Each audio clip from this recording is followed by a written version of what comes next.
கர்த்தருடைய பரிசுத்த நாமத்திற்கு மகிமை உண்டாகட்டும். இந்த புதிய மாதத்தின் முதல் வாரத்தின் காலை வேளையிலே ஆண்டவருடைய சமூகத்தில் நாம் நின்று தேவனை ஆராதிக்கவும் பரிசுத்தம் உள்ளவருடைய நாமத்தை மகத்துவம் உள்ளவரை உயர்த்தவும் தேவன் கொடுத்த நல்ல வாய்ப்புக்காக ஆண்டவருக்கு நன்றி சொல்கிறேன். இந்த காலை வேளையிலும் கர்த்தர் தம்முடைய வார்த்தையின் மூலமாக இடைபட நம்மை விட்டு கொடுப்போம். வாசிக்கலாம். சங்கீதம் 84வது சங்கீதம் 11வது வசனம். சங்கீதம் 84:11.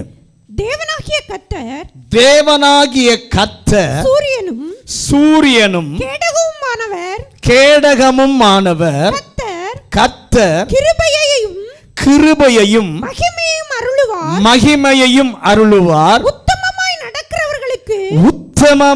நடக்கிறவர்களுக்கு நன்மையை வழங்காதிரார். பக்கத்தில் இருக்கவங்க கை கொடு சொல்லுங்க. உத்தமமாய் நடக்கிறவங்களுக்கு ஆண்டவர் நன்மையை கொடுக்காமல் இருக்க மாட்டார். அல்லேலூயா. வசனம் அப்படிதான் சொல்லுது. உத்தமமாய் நடக்கிறவர்களுக்கு நன்மையை வழங்காதிருக்கிற ஒரு நல்ல தேவன். நன்மையை வழங்காமல் அவள் இருக்கவே மாட்டார். நன்மையை அவர் முடக்கி வைப்பது இல்லை. அல்லேலூயா. நன்மையை நமக்கு வழங்குகிற ஒரு நல்ல தேவனைத்தான் நீங்களும் நானும் ஆராதிக்கிறோம். நம்ம நல்லா கவனிச்சு பாருங்க. போன மாதம் ஆண்டவர் பேசினார், அருளாதிருப்பது எப்படி என்று சொல்லி ஆண்டவர் நம்மோடு கூட பேசினார். கொடுக்காமல் இருப்பதில்லை என்று சொல்லி பேசினார். நியாயம் செய்யாமல் இருப்பாரோ? நிச்சயமாக நியாயம் செய்வார், நிச்சயமாக கொடுப்பார், நிச்சயமாக நியாயம் செய்வார். இந்த மாதம் மறுபடியும் அதே தொனியிலே கர்த்தர் நம்மோடு கூட பேச விரும்புகிறார். கை உயர்த்தி ஆண்டவருக்கு ஒரு நன்றி சொல்லுங்களேன். அவர் முடக்கி வைப்பாரோ? நன்மையை முடக்கி வைப்பாரோ? இல்லை, முடக்கி வைப்பது இல்லை. அவர் சொல்கிறார், உத்தமமாய் நடக்கிறவர்களுக்கு இந்த ஆண்டவர் நன்மையை முடக்கி வைப்பதே இல்லை, நிச்சயமாய் வழங்குவார். இந்த 3 மாதமும் ஆண்டவர் தொடர்ந்து இதே தொனியிலே அவர் பேச காரணம் என்ன? இன்னும் சிலருடைய வாழ்க்கையிலே அவர் சொன்ன வாக்கு, ஒருவேளை அந்த வாக்கு நிறைவேற ஆயத்தம் இல்லையோ, அல்லது இடமில்லையோ, அல்லது இன்னும் கர்த்தர் அந்த பிள்ளையினிடத்தில் எதிர்பார்க்கிறாரோ எனக்கு தெரியாது. ஆனால் கர்த்தர் சொன்னதை நிச்சயம் நிறைவேற்ற இந்த தேவன் வல்லவராயிருக்கிறார். கைவர்த்தி நன்றி சொல்லுங்க. ஆண்டவரே, நீர் கொடுத்த வாக்கு இன்னும் நிறைவேறலனா ஆண்டவரே, ஒருவேளை என்கிட்ட ஆயத்தம் இல்லாமல் இருந்தால் என்னை ஆயத்தப்படுத்தும். அதுக்கு நான் இடம் கொடுக்காமல் இருந்தால் என் இடம் கொடுக்க கிருபை தாரும் ஆண்டவரே. அல்லது எதை என்னிடத்தில் எதிர்பார்க்கிறீரோ அதை நான் சரியாய் செய்து ஆண்டவரே இந்த மாதத்தில் சுதந்திரிக்க எங்களுக்கு ஒரு கிருபை தருவீராக. வசனம் சொல்லுகிறது, உத்தமமாய் நடப்பவர்களுக்கு நன்மையை வழங்காமல் இருக்க மாட்டார்.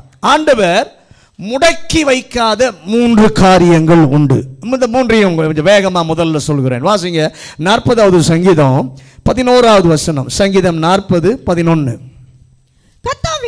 கர்த்தாவே, நீர் உம்முடைய இரக்கங்களை எனக்கு கிடையாமற் போக பண்ணாதேயும், உமது கிருபையும் உமது உண்மையும் எப்பொழுதும் என்னை காக்க கடவுள். ஆண்டவர் முதலாவது முடக்காத, உத்தமமாய் நடக்கிறவருடைய வாழ்க்கையில முடக்காத முதல் காரியம் இரக்கம், கிருபை. இது ரெண்டையும் ஆண்டவர் என்ன பண்ண மாட்டாரு? முடக்குவதே இல்லை. ஒரு அல்லேலூயா சொல்லுங்களேன். தாவீது ஆண்டவரிடத்தில் கேட்கிறார். இப்படி கேட்கிறார், உம்முடைய இரக்கங்களை எனக்கு கிடையாமற் போக பண்ணாதிரும். அர்த்தம் என்ன? துன்மார்க்கனாய் இருந்தாலும் சரி, சன்மார்க்கனாய் இருந்தாலும் சரி, கர்த்தருடைய பிள்ளையாய் இருந்தாலும் சரி, அவருடைய இரக்கத்தை மட்டும் யாரிடத்திலும் இருந்து இந்த ஆண்டவர் முடக்கி வைப்பதே இல்லை. அல்லேலூயா. எப்படியாவது துன்மார்க்கனா இருந்தாலும் எப்படியாவது திருந்துவதற்கு வாய்ப்பு கொடுக்கிறவர் நம்முடைய தேவன். ஆண்டவருடைய பிள்ளையா இருந்தாலும் சில நேரம் ஆண்டவர் விரும்பாததை செய்யும் போது ஆண்டவர் இரக்கத்தையும் கிருபையும் கொடுப்பதற்கு காரணம் மறுபடியும் திரும்பி ஆண்டவருடைய சமூகத்திற்கு வருவதற்காக. ஆண்டவர் முடக்காத ஒன்று இரக்கத்தையும் கிருபையையும் ஆண்டவர் முடக்குவது இல்லை. அல்லேலூயா. அப்படி ஆண்டவர் இரக்கத்தை கிருபையை முடக்கி வச்சிருந்தார்னு வச்சுக்கோங்களேன், நாமும் இங்க இருந்திருக்க மாட்டோம், இந்த உலகமும் உயிரோடு கூட இருந்திருக்காது. இரக்கத்தை வச்சதுனால தான் இன்னைக்கு வரைக்கும் இருக்கிறோம். 66வது சங்கீதம் 20வது வசனத்தை வாசிங்க. சங்கீதம் 66:20. என் ஜெபத்தை தள்ளாமலும் தமது கிருபையை என்னை விட்டு விலக்காமலும் இருந்த தேவனுக்கு ஸ்தோத்திரம் உண்டாவதாக. கிருபையை இரக்கத்தை விளக்காதவர், நான் நல்லவனோ நான் கெட்டவனோ நான் கீழ்ப்படுகிறேனோ அல்லது மீறுகிறேனோ தீர்மானத்தை நிறைவேற்றாது இருக்கிறேனோ, இப்படியெல்லாம் இருந்தாலும் நீர் மட்டும் உம்முடைய கிருபையை உம்முடைய இரக்கத்தை முடக்குவதே இல்லை. அல்லேலூயா. அதனால தான் எரேமியா சொல்றாரு, அவருடைய இரக்கங்களுக்கு முடிவே இல்லை. அவருடைய இரக்கங்களுக்கு கை உயர்த்தி சொல்லுங்க, ஆண்டவரே இந்த வரைக்கும் உங்க இரக்கத்துக்கு முடிவே இல்லாததுனால தான் நான் தப்பி பிழைத்திருக்கிறேன். அவருடைய இரக்கத்திற்கு முற்றுப்புள்ளியே கிடையாது. பக்கத்தில் கை கொடுத்து சொல்லுங்க, ஆண்டவருடைய இரக்கத்திற்கு முற்றுப்புள்ளியே கிடையாது, முடிவுரையே கிடையாது. அதை ஒரு நாளும் அவர் முடக்குவதில்லை. அதை நினைத்து நன்றியாய் இருக்க கிருபை தருவீராக. நெகேமியாவின் புஸ்தகம் 9வது அதிகாரம் 20வது வசனத்தை வாசிங்க. நெகேமியா 9:20. அவர்களுக்கு அறிவை உணர்த்த உம்முடைய நல்ல ஆவியை கட்டளையிட்டீர். அவர்கள் வாய்க்கு உம்முடைய மன்னாவை அருளி அவர்கள் தாகத்துக்கு தண்ணீரை கொடுத்தீர். நெகேமியா ஜெபிக்கிறான், நீர் அவர்களுக்கு மன்னாவை கொடுக்காமல் இருக்கவில்லை. ஆண்டவர் முடக்கி வைக்காத இன்னொன்று இந்த பகுதியில் இருக்கிறது. வனாந்தர பாதையில ஆண்டவர் அவர்களை நடத்தினார். கர்த்தராக இதுதான்ப்பா நீ நடக்க வேண்டிய பாதை, இதுதான் இப்பொழுது உனக்கு உள்ள பாதை என்று ஒரு பாதையை வைப்பார் என்று சொன்னால், அந்த பாதையில உங்களுக்கு தேவையான அனைத்தனையும் கொடுக்காமல் அவர் முடக்குவதே இல்லை. பக்கத்தில் கை கொடு சொல்லுங்க, உங்களுக்கு ஒரு பாதையை காட்டி இதுதான்ப்பா நீ நடக்க வேண்டிய பாதை என்று சொல்லி ஆண்டவர் காட்டுவாரானால், அந்த பாதையில உங்களுக்கு வேண்டிய அத்தனையையும் ஆண்டவர் கொடுக்காமல் ஒரு நாளும் முடக்கி வைப்பதில்லை. வனாந்திரத்தில் அவர் நடக்க சொன்னதினாலே மன்னாவை அவராலே முடக்கவே முடியவில்லை. அல்லேலூயா. பாதை கடினமாயிருக்கலாம், ஒருவேளை இந்த பாதையில எந்த வசதி இல்லாமல் இருக்கலாம், அந்த பாதையில எதுவுமே இல்லாமல் இருக்கலாம், அந்த பாதையில யாரும் உங்களுக்கு சகாயம் செய்யாமல் இருக்கலாம், ஒருவரும் உங்களை புரிந்து கொள்ளவில்லை என்று சொல்லி நீங்கள் நினைத்தால், அங்கே உங்களை பிழைக்க வைக்க ஜீவனோடு வைப்பதற்கு தேவையானதை என் ஆண்டவர் முடக்குவதே இல்லை. அல்லேலூயா. ஆண்டவர் எலியாவிடம் சொல்லுகிறார், நீ கேரி தாற்றண்டையிலே போய் ஒளித்து கொண்டிரு. 1 ராஜாக்கள் 17வது அதிகாரம் 6வது வசனம். 1 ராஜாக்கள் 17வது அதிகாரம் 6வது வசனம். காகங்கள் அவனுக்கு விடியற் காலத்தில் அப்பமும் இறைச்சியும் சாயங்காலத்தில் கொண்டு வந்தது. தாகத்துக்கு அந்த ஆற்றின் தண்ணீரை குடித்தான். நல்ல கவனிங்க, கர்த்தர் குறித்த இடத்திற்கு இந்த எலியா போன போது காலையிலும் மாலையிலும் காகங்கள் அப்பத்தையும் இறைச்சியையும் கொண்டு வந்து கொடுத்தது. நல்ல கவனிங்க, கர்த்தர் ஒரு பாதையை சொல்வாரானால் அந்த பாதையிலே நீங்கள் இருக்கிறீர்களா என்பதை முதலாவது நிச்சயப்படுத்திக் கொள்ளுங்கள். உங்களுக்கு ஒரு பாதையை கர்த்தர் காட்டுவாரானால், அவர் சொல்வாரானால், அந்த பாதையிலே நான் இருக்கிறேனா அல்லது பாதையை விட்டு விலகி இருக்கிறேனா என்பதை முதலிலே நீங்கள் சரி பண்ணி கொள்ளுங்கள். அல்லேலூயா. என்ன தேவையோ அந்த பாதையிலே என் ஆண்டவர் முடக்கவே மாட்டார். மோசேயை ஆண்டவர் சொல்றாரு, நீ என்னோடு கூட வாப்பா, என்னோடு கூட வந்து கொஞ்சம் தங்குப்பா என்று சொல்லி அழைத்தார். 40 + 40 80 நாட்கள் தேவனோடு கூட இருக்கிறான். 80 நாட்கள் இருந்தவனுக்கு தண்ணீர் இல்லை, ஆகாரம் இல்லை. ஆனால் உயிரோடு இருப்பதற்கு என்ன தேவையோ அத்தனையும் அவர் கொடுப்பதற்கு வல்லவராயிருந்தார். அல்லேலூயா. கர்த்தருடைய பாதையிலே எந்த ஒரு கர்த்தருடைய பிள்ளையும் தைரியமாய் நடக்கும்போது அந்த பாதையிலே தேவையானது என் ஆண்டவர் ஒரு நாளும் ஒருபோதும் அவர் முடக்குவதே இல்லை. இரண்டாவது ஆண்டவர் முடக்காத காரியம் 84 சங்கீதம் 11 வசனத்தை வாசிங்க. 84:11. தேவனாகிய கர்த்தர் சூரியனும் கேடகமுமானவர், கர்த்தர் கிருபையையும் மகிமையும் அருளுவார். உத்தமமாய் நடக்கிறவர்களுக்கு நன்மையை வழங்காதிரார். இரண்டாவது ஆண்டவர் முடக்காதது, உங்களுக்கு சேர வேண்டிய நன்மையை கர்த்தர் முடக்க மாட்டார். பக்கத்தில் சொல்லுங்க, முதல்ல இரக்கத்தையும் கிருபையும் முடக்க மாட்டாரு. ரெண்டாவது, உங்களுக்கு சேர வேண்டியதை ஆண்டவர் ஒரு நாளும் முடக்க மாட்டார். விசுவாசிக்கிறவங்க கையை உயர்த்தி, ஆண்டவரே நான் உத்தமமாக நடந்தா எனக்கு சேர வேண்டியதை நீங்க முடக்க மாட்டீங்க. கர்த்தர் முடக்காத ஒரு காரியம் இந்த இடத்துல சொல்லப்பட்டிருக்கு அழகா. உத்தமமாய் இருந்தால் அவர்களுக்கு சேர வேண்டிய நன்மையை ஒரு நாளும் முடக்கவே மாட்டார். சீக்கிரம் ஒழுங்கு பொண்ணும், எல்லாம் முடிந்து விட்டது என்று சொல்லி தீர்க்கதரிசியானவர் எசேக்கியாவின் இடத்துல சொல்லுகிறார். எசேக்கியா சுவர்புறமாய் திரும்பி ஆண்டவரிடத்தில் அவர் கண்ணீரோடு கூட விண்ணப்பம் பண்ணுகிறார். ஆண்டவரே, நான் உமக்கு முன்பாக உத்தமமாய் நடந்ததை நீர் என்ன பண்ணுவதில்லை, மறப்பது இல்லை என்று சொன்ன உடனே அந்த உத்தமத்திற்கு ஆண்டவர் 15 வருஷத்தை கூட்டி கொடுக்க வேண்டிய நன்மையை தடுக்காமல் உடனே கர்த்தர் கொடுத்தார். அல்லேலூயா. உத்தமமா நடந்தா கர்த்தர் முடக்கவே மாட்டார்.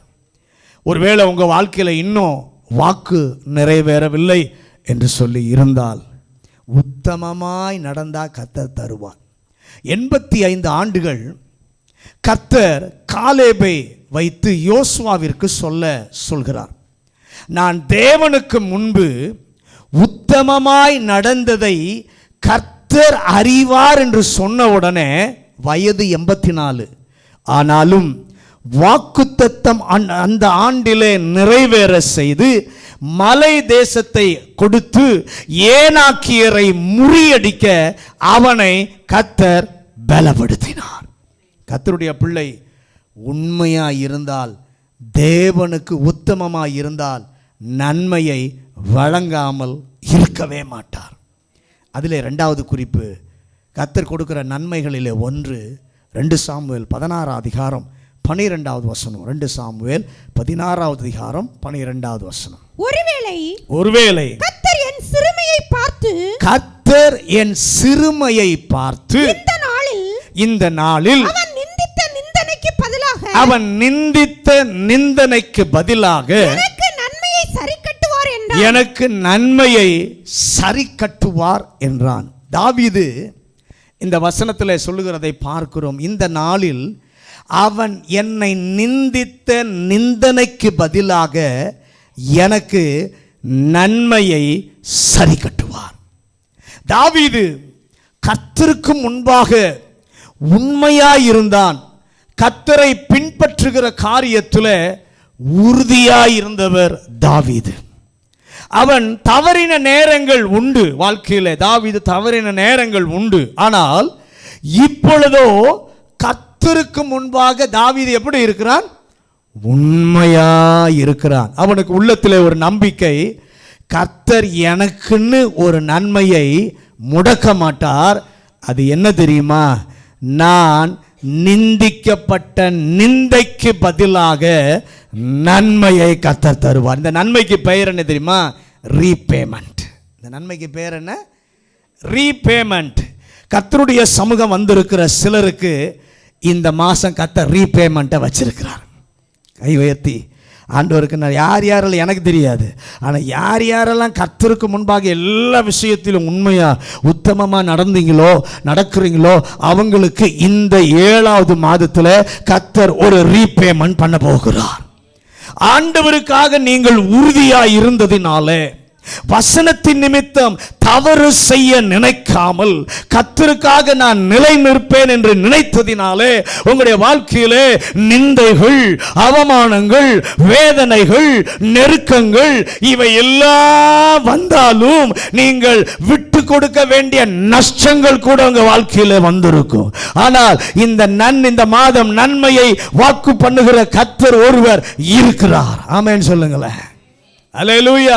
அவர் ரீபேமெண்ட் பண்ணுவார். தாவீதிற்கு மட்டும் ஆண்டவர் அதை கொடுக்கவில்லை, யோபுவுக்கும் கர்த்தர் ரீபேமெண்ட் பண்ணார். அல்லேலூயா. அவர் நண்பர்கள் யோபுவை குனிய வச்சாங்க, எல்லாரும் அவனை குனிய வைத்தார்கள். அவனுக்கு வந்த வேதனை வருத்தமும் அவனை குனிய வைத்தது. ஆனால் கர்த்தர் அவன் நிந்திக்கப்பட்ட நிந்தனைக்கு பதிலாக ஆண்டவர் அந்த நிந்தனைக்கு வந்த நடுவில் வாயினால் கூட பாவம் செய்யாமல் யோபு தன்னை காத்துக்கொண்டான். அல்லேலூயா. எத்தனை பேர் நிந்தித்தாலும் தன்னுடைய வாயினால் கூட பாவம் செய்யாதிருப்பதை என் ஆண்டவர் கண்டபோது உத்தமன் என்று கர்த்தரே அவனை குறித்து சாட்சி கொடுத்தார். முதல் அதிகாரத்திலேயே அந்த உத்தமன் என்று சொன்ன அவனுக்கு தேவன் ரீபேமெண்ட் கர்த்தர் கொடுத்தார். தாவீதிற்கு ஆண்டவர் எப்படி ரீபேமெண்ட் கொடுத்தார்? இந்த நிந்தை யார்னால வருது? தாவீதுக்கு சிமேயினாலே வருகிறது. அவனுக்கு ரீபேமெண்ட் கொடுக்கும்போது ஆண்டவர் எப்படி கொடுத்தார் என்று சொல்லி பார்க்கும் பொழுது, தாவீதை யார் தலைகுனிய வைத்தார்னோ அதே ஆள் தாவீதிற்கு முன்பாக வந்து குனிந்து நிற்க என் ஆண்டவர் செய்தார். நிந்திக்கப்படுவதற்கு யார் கருவியா இருந்தானோ அவனே காலடியில் விழுந்து இரக்கம் கேட்க கர்த்தர் ரீபேமெண்ட்டை தாவீதுக்கு கொடுத்தார். அல்லேலூயா. இன்னொரு காரியம் பாருங்க, 119 சங்கீதம் 122 வசனம். சங்கீதம் 119 122. உமது அடியேனுக்கு நன்மையாக துணை நில்லும் அகங்காரிகள் என்னை ஒடுக்க தம்முடைய பிள்ளைகளுக்கு இன்னொரு வகையான நன்மையை கர்த்தர் தருகிறார். இது என்ன என்றால், தேவன் அவர்களுக்கு நன்மை செய்வதை விட அவர்கள் நன்மை செய்வதற்கு எது தேவையோ அதை அவர்களுக்கு கர்த்தர் தருகிறார். இந்த நன்மைக்கு பெயர் நம்மை நன்மை செய்ய தகுதிப்படுத்தும் தேவ கிரியை. அல்லேலூயா. தாவீது சொல்கிறார், ஆண்டவரே உமது அடியேனுக்கு நன்மையாக துணை நில்லும். நான் செய்ய வேண்டியது, நான் சாதிக்க வேண்டியது இன்னும் இருக்கிறது, என்னால சாதிக்க முடியாதப்பா. அது நன்மையாக முடிவதற்கு நீர் மட்டும் என் பக்கத்தில் நிற்க வேண்டும். நீர் பக்கத்திலே இருப்பீரானால் அது நடக்கும். நெகேமியாவின் புத்தகம் 2வது அதிகாரம் 18வது வசனம். நெகேமியா 2வது அதிகாரம் 18வது வசனம். என் தேவனுடைய கரம் என் மேல் நன்மையாக இருக்கிறதையும் ராஜா என்னோட சொன்ன வார்த்தைகளையும் அறிவித்தேன். அப்பொழுது அவர்கள் எழுந்து கட்டுவோம் வாருங்கள் என்று சொல்லி அந்த நல்ல வேலைக்கு தங்கள் கைகளை திடப்படுத்தினார்கள். கர்த்தர் கொடுத்த இந்த காரியம் முடிவதற்கு தேவனுடைய கரம் என்மேல் நன்மையாயிருந்தது. கர்த்தர் இந்த நன்மை எப்படி தருவார் என்று சொன்னால், அவருடைய பிள்ளை ஒரு காரியத்தை முயற்சித்து ஒரு நாளும் ஒரு முறையும் கிடைக்காதிருக்கும் போது கர்த்தர் அவர்கள் மூலமாய் நன்மை வருவதற்கு அவர் பிரசன்னத்தை நெருக்கமாக்குவார். அல்லது அவர்கள் மேல் கரங்களை வைத்து அவர்கள் இதுவரை இல்லாத ஒரு கிருபை, இதுவரை இல்லாத ஒரு ஞானம் வரும்படி செய்து அவர்களாலே நன்மை உண்டாக என் கர்த்தர் செய்வார். இந்த நன்மையை உம்முடைய பிள்ளைக்கு வழங்காமல் நீர் முடக்கி வைப்பதே இல்லை. மூன்றாவது ஆண்டவர் முடக்காத நன்மை 84 சங்கீதம் 11வது வசனம். சங்கீதம் 84:11. தேவனாகிய கர்த்தர் சூரியனும் கேடகமுமானவர், கர்த்தர் கிருபையையும் மகிமையும் அருளுவார். உத்தமமாய் நடக்கிறவர்களுக்கு மூன்றாவது நன்மையை வழங்காமல் கொடுக்காமல் இருக்கவே மாட்டார். முதலாவது என்னத்தை முடக்க மாட்டார்? இரக்கத்தை கிருபையை முடக்க மாட்டார். ரெண்டாவது சேர வேண்டிய நன்மையை முடக்க மாட்டார். மூன்றாவது நன்மையை வழங்காமல் கொடுக்காமல் இருக்கவே மாட்டார். இதுவரை எனக்கு கிடைக்காது என்ற சந்தேகம் உங்களுக்குள்ளே இருந்துச்சுன்னா இப்போ சந்தேகத்தை எடுத்து போட்டுருங்க. எனக்கு முன்னாடி நிற்கிறது இவ்வளோ பெரிய காரியம், இவ்வளோ பெரிய பிரச்சனை, இதிலிருந்து எனக்கு ஒரு நன்மை வராது, நன்மை கிடைக்காது என்ற சந்தேகம் அடிமனதில் எங்கேயாவது ஒட்டி இருந்தா இப்பவே அந்த சந்தேகம் எல்லாம் வெளியே போயிடணும். நீர் ஆண்டவர் நன்மையை வழங்க ரெடி, நீங்க ரெடியா? பக்கத்தில் கை கொடுத்து கேளுங்க. ஆண்டவர் நன்மையை வழங்குவதற்கு ரெடியா இருக்காரு, நீங்க ரெடியா இருக்கீங்களா? ஹல்லேலூயா, ஹல்லேலூயா. கொடுக்க அவர் ரெடியா ஆயத்தமா இருக்கிறாரு, வாங்க நாம ரெடியா இருக்கிறோமா? இதுதான் இன்னைக்கு நமக்கு முன்னாடி இருக்கிற கேள்வி. கொடுக்க அவர் ஆயத்தமா ரெடியா இருக்கிறாரு, பெற்றுக்கொள்ள நாம தயாராக இருக்கிறோமா? உத்தமமாய், ஆண்டவர் வார்த்தை சொல்லுகிறது, உத்தமமாய் உண்மையாய் உமக்கு பிரியமாய் இருக்கிறேனா என்பதை இந்த காலைவேளை நான் சற்று சிந்தித்து பார்க்க எனக்கு ஒரு கிருபை தாரும். ஆயத்தமாய் நடக்கிறவர்களுக்கு, உத்தமமாய் நடக்கிறவர்களுக்கு, உண்மையாய் நடப்பவர்களுக்கு அவர் நன்மையை வழங்காதிரார். 150 சங்கீதங்கள் இருக்கிறது. இந்த 150 சங்கீதங்களிலே பார்க்கும் பொழுது தேவன் வைத்திருக்கிற நன்மையை குறித்து தாவீது சொல்லுவதை நம்மாலே பார்க்க முடியும். இந்த ஆண்டவர் முடக்காத 3 முக்கியமான நன்மைகளை தாவீது சொல்லுகிறார். இந்த 3ஐயும் நம்முடைய வாழ்க்கை, இங்க வந்திருக்கிற எல்லாருடைய வாழ்க்கையிலும் ஒவ்வொரு நாளும் அனுபவமாக்கி கர்த்தர் தருவார். விசுவாசிக்கிறீங்க? கையை உயர்த்தி, ஆண்டவரே இந்த மாதத்துல தாவீது முக்கியமாய் சொல்லுகிற அந்த 3 நன்மைகளையும் நாங்கள் ஒவ்வொருவரும் தனியாய், குடும்பமாய், சபையாய் அனுபவிக்க கர்த்தர் கிருபை தருவாராக. இதுல ஒன்று கூட குறையாதப்பா, 3ல் ஒன்று கூட குறையக்கூடாது. 3ஐயும் பெற்றுக்கொள்ள கர்த்தர் உதவி செய்வீராக. முதலாவது நன்மை 65வது சங்கீதம் 4வது வசனம். சங்கீதம் 65:4. உம்முடைய பிரகாரங்களில் வாசமாய் இருக்கும்படி நீர் தெரிந்து கொண்டு சேர்த்து கொள்ளுகிறவன் பாக்கியவான். உம்முடைய பரிசுத்த ஆலயமாகிய உமது வீட்டின் நன்மையால் திருப்தியாவோம். முதலாவது நன்மை ஆலயமாகிய உம்முடைய வீட்டின் நன்மை, அல்லது அதுல இன்னும் சொல்லணும்னா அவருடைய பிரசன்னத்தை கர்த்தர் வெளிப்படுத்துவார். அல்லேலூயா. இங்கே இந்த நன்மைக்கு பெயர் கொடுக்கிறாரு தாவீது, உம்முடைய பரிசுத்த ஆலயமாகிய உம்முடைய வீட்டின் நன்மை. ஹல்லேலூயா. ஆண்டவர் தான் தம்முடைய பிள்ளைக்கு கொடுக்க விரும்புகிற மடக்காமல் இருக்கிற ஒரு நன்மை, முக்கியமான ஒரு நன்மை என்னவென்று சொன்னால் உம்முடைய வீட்டின் நன்மை. கை வைத்து சொல்லுங்க, ஆண்டவரே இந்த மாதத்தில் எனக்கு எது இருக்கோ இல்லையோ உம்முடைய வீட்டின் நன்மையால் என்னை கர்த்தர் நிரப்பணும். ஹல்லேலூயா. இந்த நன்மையை ஆண்டவர் எதற்கு கொடுக்கிறார் என்றால் அந்த வாழ்வு திருப்தி அடைவதற்காகவே கர்த்தர் கொடுக்கிறார். நீங்க திருப்தி அடைவதற்காகவே அவருடைய வீட்டின் நன்மையை கர்த்தர் தருகிறார்.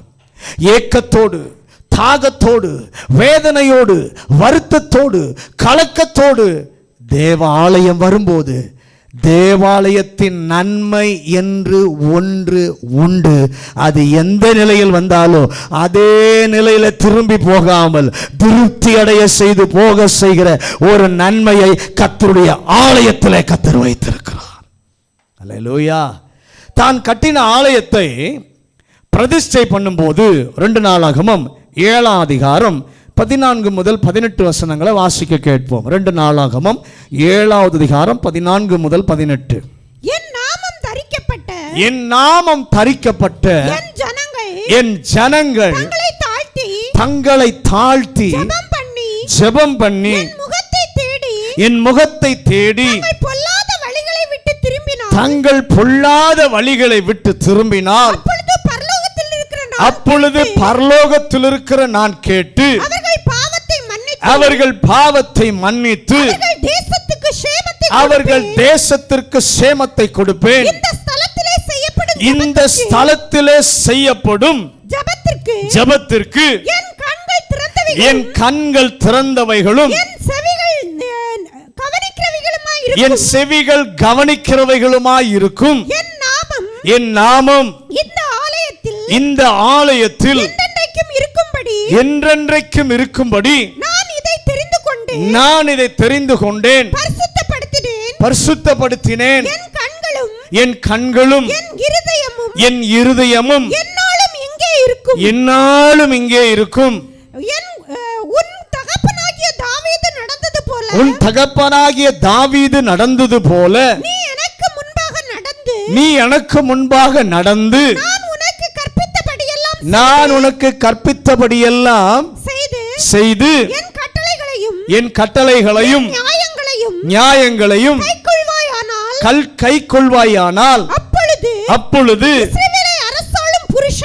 இஸ்ரவேலில் அரசாளும் புருஷன் உனக்கு இல்லாமற் போவதில்லை என்று நான் உன் தகப்பனாகிய தாவீதோடே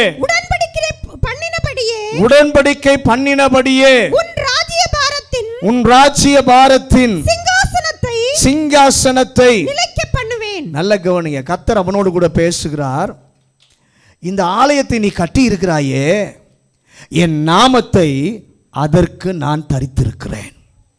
என் கண்கள் அதன் மேலே இருக்கும், என் செவிகள் திறந்திருக்கும், என் இருதயமும் அங்கே இருக்கும் என்று கர்த்தர் ஆலயத்தில் கிடைக்கக்கூடிய நன்மையை குறித்து ஆண்டவர் சொல்கிறார். தேவனுடைய ஆலயத்தில் 3 நன்மைகள், 3 ஆசீர்வாதங்கள் உண்டு. முதல்ல முக்கியமானது அவருடைய சமூகத்தின் நன்மை. தேவன் தம்முடைய சமூகத்தை இல்லா, அவருடைய சமூகம் இந்த ஆலயத்தில் இல்லை அப்படின்னா நீங்களும் நானும் இங்கே வர வேண்டிய அவசியமே இல்லை. அப்படி தானே? அவருடைய சமூகம், அவருடைய பிரசன்னம் இங்கே இருக்கிறபடினால தான் நாம் வந்து தேவனை என்ன பண்ணுகிறோம்? ஆராதிக்கிறோம். சாலமோனுக்கு சொல்லுகிறார், என் கண் அங்கே இருக்கும், என் செவி அங்கே இருக்கும், என் இருதயமும் அங்கே இருக்கும். ஆண்டவருடைய பிரசன்னத்தை தேவன் நமக்கு தருவதற்கு காரணம் 2 காரியங்களை செய்வதற்காகத்தான் அவருடைய சமூகத்தை, அவருடைய பிரசன்னத்தை ஆண்டவர் நமக்கு தருகிறார். நல்ல கவனிங்க. அதாவது வருவதற்காகவும் கொடுப்பதற்காகவும் நம் நடுவிலே கர்த்தர் இருக்கிறார். பக்கத்தில் சொல்லுங்க, வருவதற்காகவும் கொடுப்பதற்காகவும் நம் நடுவிலே கர்த்தர் இருக்கிறார். அவருடைய பிள்ளைகளாய் இருக்கிற நீங்களும் நானும் நன்றியுள்ள இருதயத்தோடு செலுத்துகிறதான நன்றிகள், மகிமையான துதிகளை ஏற்றுக்கொள்வதற்காக அவருடைய கண்கள் திறந்திருக்கிறது. ஹல்லேலூயா. நான் ஏன் தேவனை துதிக்கிறோம் தெரியுமா? நம்முடைய துதிகளை, நன்றிகளை ஏறெடுப்பதற்கு அவருடைய கண்கள் பார்த்து கொண்டிருக்கிறது, திறந்திருக்கிறது, அவருடைய செவிகள் திறந்திருக்கிறது. அதோடு நிறுத்தி விடாமல், அவர்கள் சொன்னாலும் சரி சொல்லாவிட்டாலும் சரி, அவரை மகிமைப்படுத்துகிற இருதயத்திலே இருக்கிற ஏக்கத்தை, தேவைகளை கர்த்தரை பார்க்கிறார். அல்லேலூயா. அந்த இருதயத்தில் இருக்கிற ஏக்கத்தை, தேவைகளை பார்த்து அதை என்ன செய்கிறார் என்று சொன்னால், அதை தம்முடைய இருதயத்திலே நினைத்து கொடுப்பதற்காக தேவ பிரசன்னத்தை ஆண்டவர் இறங்கி வர செய்கிறார். அல்லேலூயா. அது திருப்திப்படுத்தும் ஒன்று. ஒருவேளை பலமுறை ஆலயம் வந்தும் என் விண்ணப்பம் கர்த்தர் கேட்டது போல தெரியவில்லையே என்றால், இந்த மாதத்தில் கர்த்தருடைய வார்த்தையை கவனித்து கேளுங்கள். வீட்டின் நன்மை என்று சொல்லி ஒன்று உண்டு. இறங்குகிற கர்த்தருடைய கிருபையின் நன்மை அது. அவர் நம்முடைய துதிகளை கேட்கும் பொழுது, நம்முடைய விண்ணப்பத்தை நாம் கொடுக்கும் போது கிடைப்பது என்ன? அதை சங்கீதக்காரன் உணர்ந்து சொல்லுகிறார். உம்முடைய வலது பாரிசத்தில் நித்திய பேரின்பமும் மகிழ்ச்சியும் உண்டு. என்ன பாரம், என்ன குழப்பம், என்ன வேதனையோடு கூட ஆண்டவருடைய பாதம் ஆலயம் வரும் பொழுது, அவர் பிரசன்னத்திலிருந்து திரும்பி போகும்போது, என்னை கேட்ட தேவனுக்கு ஸ்தோத்திரம், எனக்கு தந்த கர்த்தருக்கு ஸ்தோத்திரம் என்று சொல்லி கர்த்தரை துதியுங்கள், கர்த்தரிடத்தில் கேளுங்கள். உம்முடைய நன்மையை தயவு செய்து இந்த மாதம் முடக்காமல் எனக்கு தருவீராக. அல்லேலூயா. ஆண்டவருடைய பிரசன்னம் 84வது சங்கீதத்தை பார்க்கும் பொழுது, ஆண்டவருடைய பிரசன்னம் வந்து இறங்கும் போது அவருடைய வீட்டில் இருப்பவர்களை பற்றி சங்கீதக்காரன் சொல்லுகிறார். அவர் சொல்லும்போது, அவர்கள் கண்ணீரின் பள்ளத்தாக்கை நீரூற்றாக மாற்றுகிறவர்கள். நம்முடைய துதிகளையும் நம்முடைய நன்றிகளையும் ஏற்றுக்கொள்ளுகிற தேவன் இனம் புரியாத ஒரு கிருபையை அருளி செய்து, நமக்கு விளக்கம் தெரியாத ஒரு கிருபையை அருளி செய்து, தேவன் செய்கிறதான வல்லமையான செயல்களிலே ஒன்று, எது முடியாது என்று சொல்லி நாம் நினைத்தோமோ, நம்மையும் அறியாமல் என்னை பலப்படுத்துகிற கிறிஸ்துவினாலே இந்த வாரத்தில் அதை சாதிக்க முடியும், அதை நடத்த முடியும் என்கிறதான ஒரு விசுவாசத்தை அறியாமலே கர்த்தர் உங்களுக்குள்ளே வைக்கிறார். அல்லேலூயா. அந்த கண்ணீரை நீரூற்றாய் மாற்றிக்கொள்ள ஒரு தேவ கிருபையை கர்த்தர் தம்முடைய ஆலயத்தில் அவருடைய பிரசன்னத்தினாலே கர்த்தர் தருகிறார். பிரசங்கத்தினாலே அல்ல, பிரசன்னத்தினாலே கர்த்தர் தருகிறார். அல்லேலூயா. ஆலயத்தில் இரண்டாவது நன்மை, 2 நாளாகமம் 6வது அதிகாரம் 41வது வசனம். 2 நாளாகமம், தேவனாகிய கர்த்தாவே, உம்முடைய தாபர ஸ்தலத்திற்கு தேவரீர் உமது வல்லமை விளங்கும் பெட்டியுடன் எழுந்தருளும். தேவனாகிய கர்த்தாவே, உமது ஆசாரியர் ரட்சிப்பை தரித்து உம்முடைய பரிசுத்தவான்கள் நன்மையிலே மகிழ்வார்களாக. நல்ல கவனிங்க. அவருடைய ஆலயத்தில் 3 விதமான நன்மை. முதலாவது நன்மை, அவருடைய பிரசன்னத்தை ஆண்டவர் வெளிப்படுத்துகிறார். 2வது ஆலயத்தினுடைய நன்மை, தம்முடைய வல்லமையை கர்த்தர் விளங்க பண்ணுகிறார். ஆலயத்தை பிரதிஷ்டை செய்து சாலமோன் ஜெபிக்கும் போது, சாலமோன் ஒரு வார்த்தை சொல்லி ஜெபிக்கிறார். இந்த ஆலயத்தில் உம்முடைய வல்லமை விளங்கும் பெட்டி இருக்கிறது. அல்லேலூயா. கர்த்தருடைய ஆலயத்தில் நமக்கு கர்த்தர் தர விரும்புகிற நன்மைகளிலே ஒன்று, கேட்கவும் கொடுக்கவும் பிரசன்னத்தை தருகிறார். மாற்றி அமைப்பதற்காக பிரசன்னத்தை தருகிறார். ஆனால் இன்னொன்று, தம்முடைய வல்லமையை கர்த்தர் தருகிறார். எதற்கு தருகிறார்? வாழ்க்கையில நம்மை கட்டியிருக்கிற பிரச்சனைகள் அத்தனைக்கும் விடுதலை தருவதற்காக இந்த வல்லமையை கர்த்தர் தருகிறார். அல்லேலூயா. விடுதலை கொடுப்பதற்காக கர்த்தர் கொடுக்கிறார். இந்த நாளிலே, இந்த நேரத்தில், இந்த வார்த்தையை கேட்கிற நேரத்தில் அந்த வல்லமை உங்களை தொடுவதாக. லூக்கா சுவிசேஷம் 5வது அதிகாரம் 17வது வசனம். லூக்கா 5வது அதிகாரம் 17வது வசனம். பின்பு ஒரு நாள் அவர் உபதேசித்துக் கொண்டிருக்கிற போது கலிலேயா யூதேயா நாட்டில் உள்ள சகல கிராமங்களிலும் எருசலேம் நகரத்திலும் இருந்து வந்த பரிசேயரும் நியாயசாஸ்திரிகளும் உட்கார்ந்திருந்தார்கள். அப்பொழுது பிணியாளிகளை குணமாக்கத்தக்கதாக வல்லமை விளங்கிற்று. நல்ல கவனிங்க. ஆலயத்தில் இருக்கிறார். அது யூதருடைய ஆலயம், ஜெப ஆலயம்.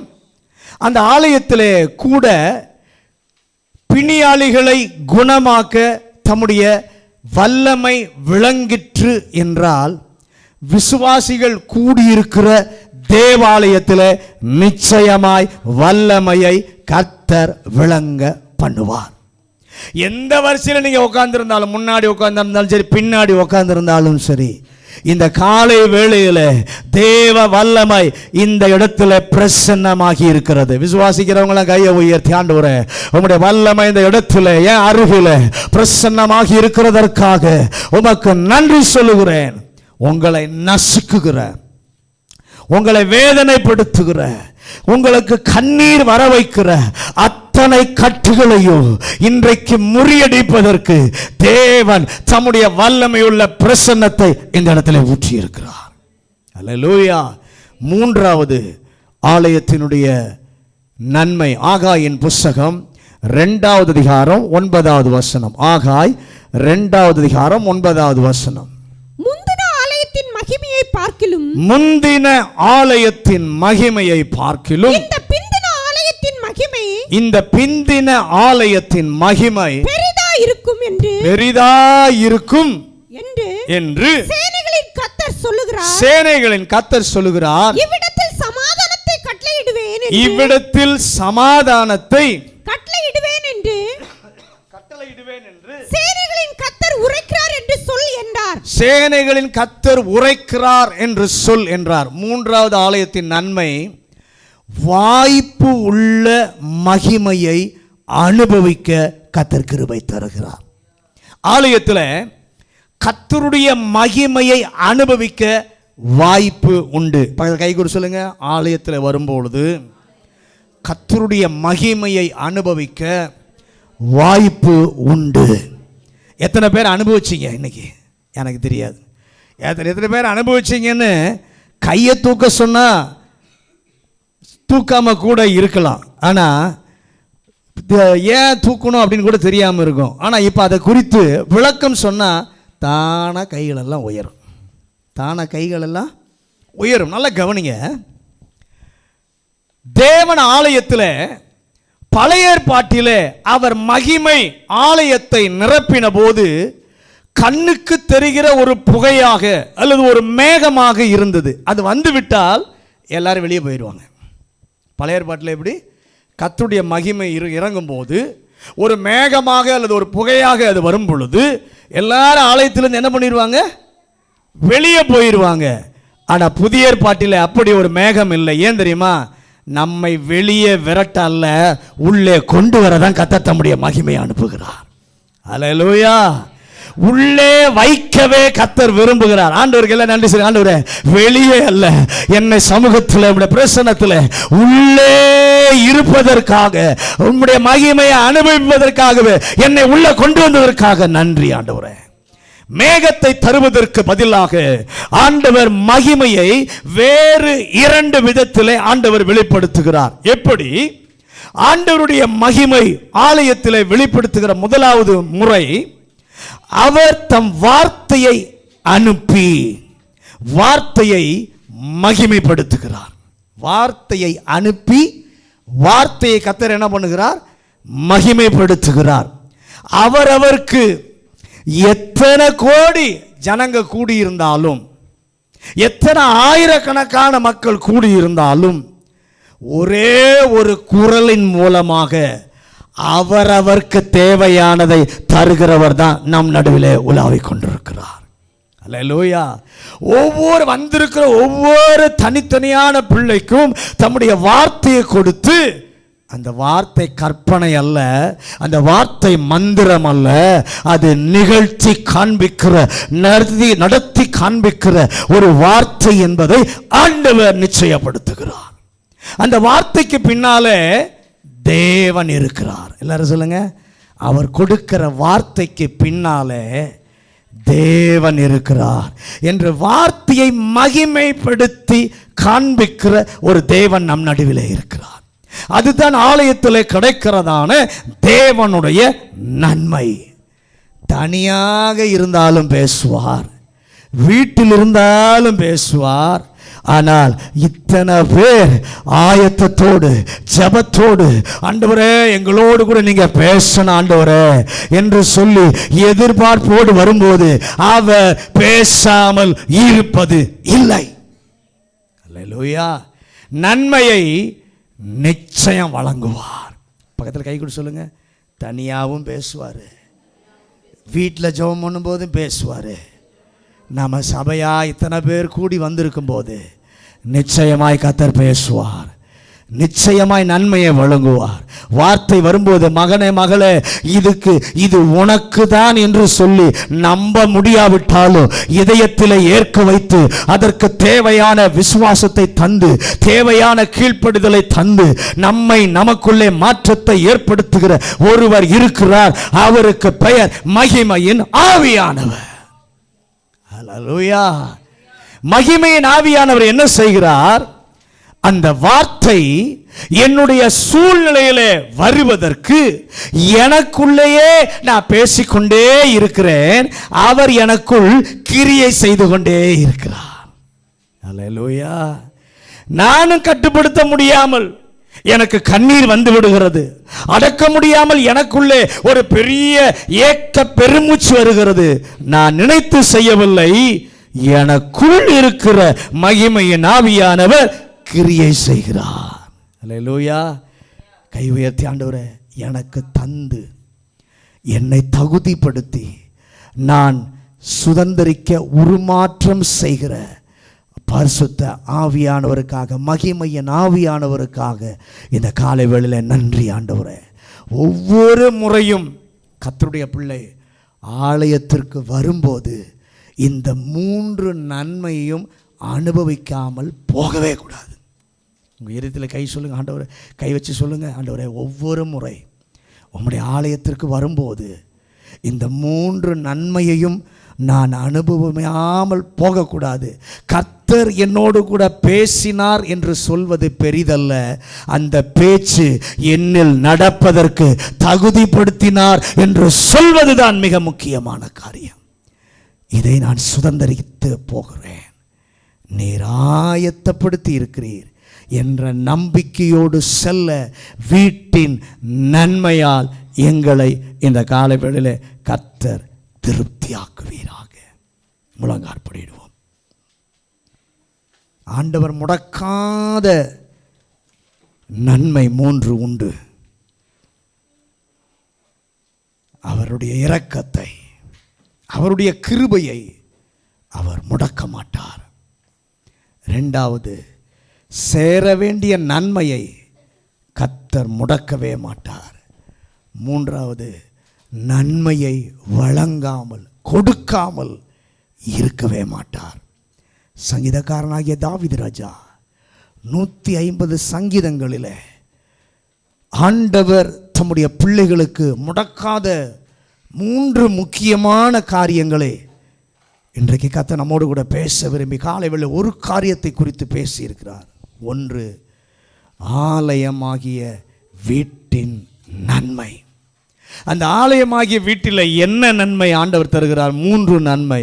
1, அவருடைய பிரசன்னத்தை, அவருடைய சமூகத்தை கர்த்தர் விளங்க பண்ணுகிறார். 2வது, தம்முடைய வல்லமையை கர்த்தர் விளங்க பண்ணுகிறார். 3வது, மகிமையை அனுபவிக்க வாய்ப்புகளை கர்த்தர் நமக்கு தருகிறார். ஆண்டவரே, உம்முடைய ஆலயத்திற்கு வரும்போது இந்த 3 நன்மையும் அனுபவிக்காமல் நான் போகவே கூடாது. இன்னைக்கு இந்த 3ஐயும் அனுபவிச்சு தான் இங்கிருந்து என்னை அனுப்பணும். ஆண்டவரே, இந்த ஜெபத்திலேயே கர்த்தர் அதை செய்வீராக. எல்லாரும் அந்த அர்ப்பணிப்போடு ஆண்டவரை நோக்கி கைகளை உயர்த்தி எல்லாரும், ஆண்டவரே ஸ்தோத்திரம் ஐயா, ஸ்தோத்திரம். இந்த மாதத்தில் நீர் கொடுத்த வார்த்தைக்காக ஸ்தோத்திரம். உத்தமமாய் நடக்கிறவர்களுக்கு கர்த்தர் நன்மையை வழங்காமல், நன்மையை முடக்காமல் இருப்பதில்லை. ஆண்டவரே ஸ்தோத்திரம். ஹல்லேலூயா. ஆண்டவரே ஸ்தோத்திரம் ஐயா. அப்ப இந்த மாதத்திலே ஆலயத்தின் நன்மையால் எங்க பிள்ளைகள் திருப்தி அடைவார்களாக, திருப்தி அடைவார்களாக. ஆலயத்தில் உம்முடைய பிரசன்னத்தை, உம்முடைய சமூகத்தை கர்த்தர் விளங்க பண்ணுகிறீர். ஆலயத்தில் ஆண்டவரே உம்முடைய வல்லமையை விளங்க பண்ணுகிறீர். ஆலயத்தில் உம்முடைய மகிமையை அனுபவிக்க கர்த்தர் செய்கிறீர். இந்த 3 ஆலயத்தின் நன்மைகளையும் ஒவ்வொரு முறையும் வரும்போது எங்க பிள்ளைகள் அனுபவிக்க அனுபவிக்க கர்த்தர் பிரசன்னத்தை, சமூகத்தை ஊற்றுவீராக. உம்முடைய வல்லமையை ஊற்றுவீராக. உம்முடைய மகிமையை பொழிந்தருளுவீராக ராஜா. வசனம் கேட்ட ஒவ்வொரு பிள்ளைகளையும் இந்த மாதம் முழுதும் உம்முடைய சமூகத்தின் மேன்மையை அனுபவிக்க கர்த்தர் கிருபை தாரும். உத்தமமாய் நடக்கிற பிள்ளைகளுக்கு இந்த மாத நன்மையை நீர் வழங்காமல் இருக்க போவதில்லை. நீர் அப்படி செய்ய போகிறதற்கு ஸ்தோத்திரம். தொடர்ந்து ஆவியானவர் வழி நடத்துவாராக. இயேசுவின் நாமத்தில் ஜெபிக்கிறோம் நல்ல பிதாவே.